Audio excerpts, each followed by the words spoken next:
Turkey సిటీస్లో shopping చేసేటప్పుడు అన్నిటికంటే ముందు మనకు కనిపించేవి సిరామిక్స్. చేతితో పెయింట్ చేసిన సిరామిక్స్ ఎన్నో వెరైటీస్తో కోకొల్లలుగా మనకు షాప్స్లో దర్శనమిస్తూ ఉంటాయి.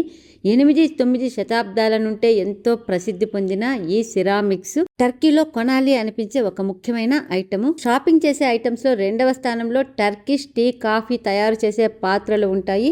వాటితో పాటు టీ తయారు చేయడానికి అవసరమయ్యే టీ పొడి ఎన్నో రకాల వెరైటీస్లో దొరుకుతూ ఉంటుంది. ఎన్నో రకాల డ్రై ఫ్లవర్స్ టీ పొడులు, golden tea powder, apple tea powder, lime tea, green tea లాంటివి ఎన్నో వెరైటీస్ అక్కడ ఉంటాయి. ఇవే కాకుండా స్పైసెస్, డ్రై ఫ్రూట్స్ కూడా ఎక్కువే ఉంటాయి. తర్వాత స్థానము బక్లావా స్వీట్స్ ది. ఎన్నో తరాలుగా సుల్తాన్ల స్వీట్ గా పేరుగాంచిన ఈ బక్లావాని ఎంతో నైపుణ్యంగా చేసే పని వాళ్ళు టర్కీలో ఎంతో మంది తరతరాలుగా నివాసం ఉండడం చేతనే ఇక్కడ బక్లావా ఎంతో ప్రసిద్ధి పొందింది. టర్కీలోని షాపింగ్ గురించి మరిన్ని వివరాల కోసము కింద ఉన్న లింక్ క్లిక్ చేయండి.